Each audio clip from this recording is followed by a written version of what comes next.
এবং তুমি ইসলাম ধর্ম ছেড়ে আমার ধর্ম গ্রহণ করো। আমার ধর্ম যদি গ্রহণ করো এবং আমার ধর্ম গ্রহণ করার পর তোমার তো জমি জমা থাকবে না, সম্পদের প্রয়োজন আছে, এই বিষয়ে পুরো টেনশন করবে না। তুমি যেই সময় আমার ধর্ম গ্রহণ করবে তখন আমি আমার অর্ধেক রাজ্য তোমার নামে দিয়ে দিব এবং আমার ঘরে একটি সুন্দরী মেয়ে আছে, ওই মেয়েটাও তোমার সাথে দিয়ে দিব। কত লোক দেখাচ্ছে। যেই সময় এই ধরনের লোক ওই বাদশা দেখালো, সঙ্গে সঙ্গে আব্দুল্লাহ ইবনে হুযাফা রাগে ফায়ার হয়ে ডাক দিয়ে বললেন, আরে বাদশা, সারা দুনিয়া একবার নয় 1000 বার যদি আমার নামে দেওয়া হয় আর দুনিয়ার যত সুন্দরী রূপসী আছে সকলকে যদি আমার সাথে সময় কাটানোর জন্যও দেওয়া হয়, তারপরেও আমি ঈমান হারা হব না। আমার তোমার এই সম্পদের চাইতে আমার ঈমানের দাম বেশি, তোমার সম্পদের চাইতে আমার ঈমানের দাম বেশি। যেই সময় এই কথা বললেন, এই কথা শোনার সঙ্গে সঙ্গে হুযাফা রাদিয়াল্লাহু তাআলা আনহু বলে দিলেন, বাদশা ফায়ার হয়ে গেল। বলে কি, আদর করে কাছে বসালাম, আর এই কাছে বসার এটাই কি প্রতিদান? হ্যাঁ, আমি যেটা বলছি সেটা গ্রহণ না করে বরঞ্চ উল্টে আমার দিকে রক্ষেছে। সঙ্গে সঙ্গে রাজা বললেন, সেনাপতি, এর সাথে যত সৈন্য সামরি রয়ে গিয়েছে সকলকে ধরে কারাগারে নিক্ষেপ করো, কিন্তু 1% খালি রাখবে। হুযাফাকে আলাদা আরেকটি কক্ষে তাকে বন্দী করে রাখবে এবং আরেকটি ডাক্তার তার জন্য সেট করবে। 7 দিন যাবৎ তাকে কোনো খানা দেওয়া হবে না, পানি কিছু দিবে না, প্রচন্ড কষ্ট দিবে। এই কষ্টের ভিতরে থেকে যদি সে তার এই ইমানি ধর্ম ছেড়ে আমার ধর্ম গ্রহণ করে তাহলে তাকে কারাগার থেকে বের করে নিয়ে আসবে। যখন এই কথা সেনাপতিকে বলা হলো, সেনাপতি সঙ্গে সঙ্গে তাদেরকে 2 ভাগ করে 2 কারাগারে নিক্ষেপ করা হলো। 200 জন যারা ছিল তাদেরকে এক কারাগারে রাখা হলো, হুযাফা রাদিয়াল্লাহু তাআলা আনহুকে আরেক কারাগারে রাখা হলো। যেই সময় রাখলেন 1 দিন 2 দিন 3 দিন কোনো খানা পানি দেওয়া হয় না। হুযাফা রাদিয়াল্লাহু তাআলা আনহু কোনো শব্দ নাই, নাড়াচাড়া নাই। এভাবে হাদিসে আসছে 4 থেকে 5 দিন 6 দিন এরকম চলে গেল। ওই ডাক্তার বাদশার কাছে গিয়ে বলল, হে বাদশা, হুযাফার তো কোনো নাড়াচাড়া দেখতে পারতেছি না, হয়তো বা মারা গিয়েছে, খোঁজ খবর নেওয়া দরকার আছে না নাই? বাদশা সঙ্গে সঙ্গে রাজা বলল, ডাক্তার তাড়াতাড়ি চলে যাও, কারণ হুযাফা যেন না মারা যায়।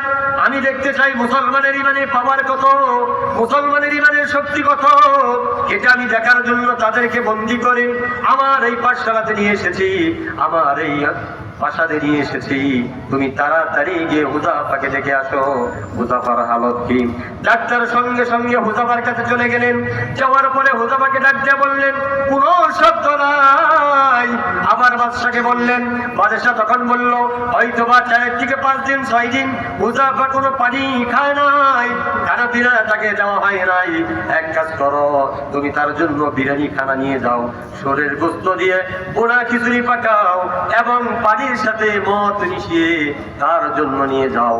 এগুলি যখন খোদার তাড়নায় সামনে এই খানা দেখে আর তার হোশ থাকবে না। আছে না নাই? আমরা তো যে কোনো জায়গায় ভালো মন্দ পেলে একবারে হাতের কথা দাঁড়িয়ে খাই না, কিন্তু কখনো চিন্তা করলাম না এই খানাটা কি সুদের টাকায়, এই খানাটা কি হারাম টাকায়, ঘুষের টাকায়, অন্যের সম্পদ গ্রাস করে আজকে আমাদেরকে খাওয়াচ্ছে একবারে হাতের কবজিটা ভাই। হ্যাঁ, পাইছি তো আর খাইছি, যা তাকে কপালে, আগে খাই নেই, মজাটা নিয়ে নেই, এটাই তো আমাদের আকিদা। কিন্তু চিন্তা বিয়ে করা তো দরকার ছিল, মুসলমানদের দরকার না? হ্যাঁ, দরকার। এই সময় এই খানাগুলি নিয়ে হুযাফা রাদিয়াল্লাহু তাআলা আনহুর কাছে চলে গেলেন। যেই সময় বললেন, সঙ্গে সঙ্গে হুযাফা এমন ভাবে চিৎকার করে রাগান্বিত হয়ে বললেন, হে সেনাপতি, সেনাপতির আদেশে যে ডাক্তার তুমি এসেছো আমাকে খোঁজ খবর নেওয়ার জন্য, আমার শরীরের ভিতরে আমার আল্লাহ তাআলার বরকতের কথা আছে, আমার নবীর কালেমা আছে, তোমরা খানা আমাকে দিচ্ছ না, পানি দিচ্ছ না, শস্য পরিমাণ বিন্দু আমার দেহের শেষ কমে না ইমানের জন্য, শস্য পরিমাণও কমে নাই। তুমি কি মনে করেছো দুর্বল হয়ে পড়ে আছি, নাড়াচাড়া দিচ্ছি না আমার আল্লাহর বরকতের কথা বলার জন্য? আমার রাসূলের জমানের কালেমা বলার জন্য তোমাদের মতন 10,000 কাফের আমার সামনে আমার কণ্ঠ স্তব্ধ করতে পারবে না। এই সময় এই কথা বললেন, বাদশার কাছে গিয়ে বলার সঙ্গে সঙ্গে বাদশার আগে ফায়ার ডাক দিয়ে বললেন, হুযাফাকে নিয়ে আসো। হুযাফাকে নিয়ে আসা হলো কারাগার থেকে। সেনাপতিদেরকে আদেশ করলেন যে এই জায়গায় বিশাল বড় কূপের মতন বানাও এবং এই জায়গায় গরম তেল করো। অনেকগুলি তেল ছেড়ে দেওয়া হলো এবং নিচে দিকে জাল দেওয়া হলো। প্রচন্ড গরমের তাপমাত্রা যেই সময় আবির্ভাব চতুর্দিকে ছড়িয়ে পড়ল, সেই সময় বাদশাহ বললেন সেনাপতিকে, ওই যে 200 জন যে জায়গায় রাখা হয়েছে ওই জায়গায় থেকে তুমি একজনকে নিয়ে আসো, মুসলমানকে। আনার সঙ্গে সঙ্গে হুযাফাকে সামনে দাঁড়ানো ওই যে আরেকজন সেনাপতির সাথে যে ছিল ওই যোদ্ধা মুসলমানকে ডেকে নিয়ে আনা হলো। আনার পরে বলতেছে, ওই বাদশাহ বলতেছে, হুযাফা এখনো সময় আছে, তুমি যদি রাজি হয়ে যাও তাহলে তোমার একটা সাথী আজকে জায়গায় ছেড়ে দেব না।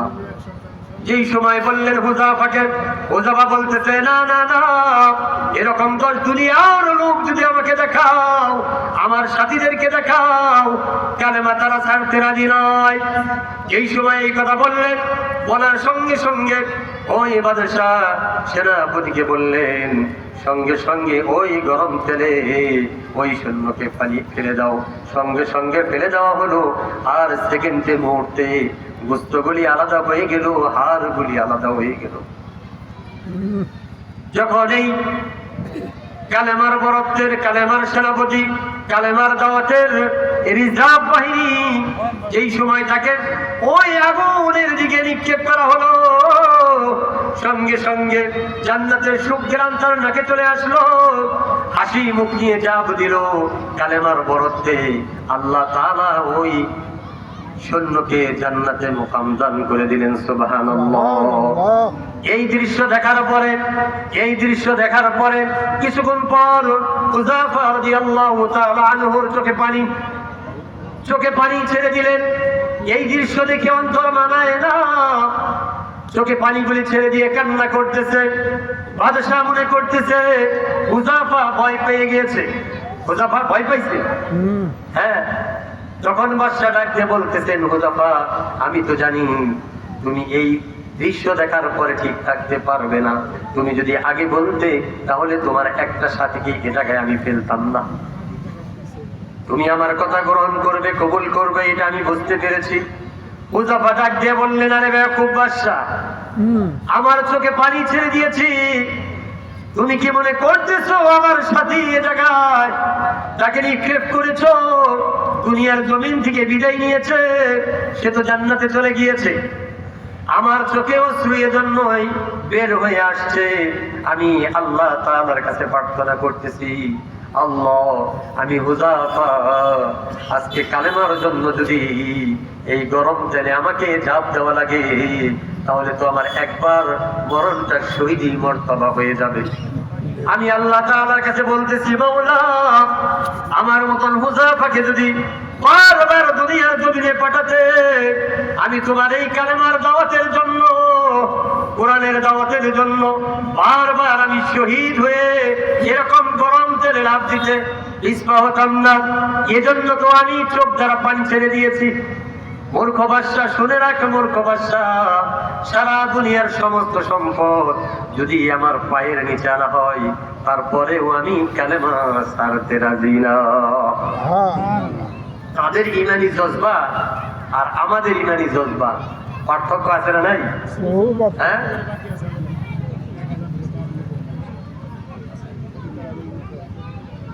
এজন্য বলতেছিলাম রে বাবা, আল্লাহ রাব্বুল আলামিন কুরআনুল কারীমের ভিতরে যে বিষয়টি বললেন সূরা হিজরাতের ভিতরে, আলিফ লাম রা তিলকা আয়াতুল কিতাবি ওয়া কুরআনিম মুবিন রুবামা ইয়াওয়াদ্দুল্লাযীনা কাফারু লাউ কানু মুসলিমিন।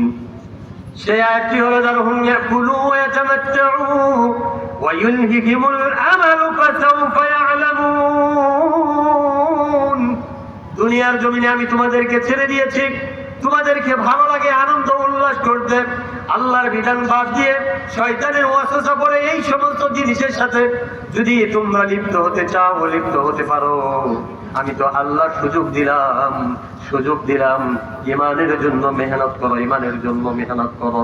শয়তানের ধোঁকা সব কিছু ছেড়ে দিয়ে যদি ইমানের জন্য মেহনত করতে পারো, আমি আল্লাহ তাআলা তোমাদের গুনাহগুলি মাফ করে দিব। সুবহানাল্লাহ।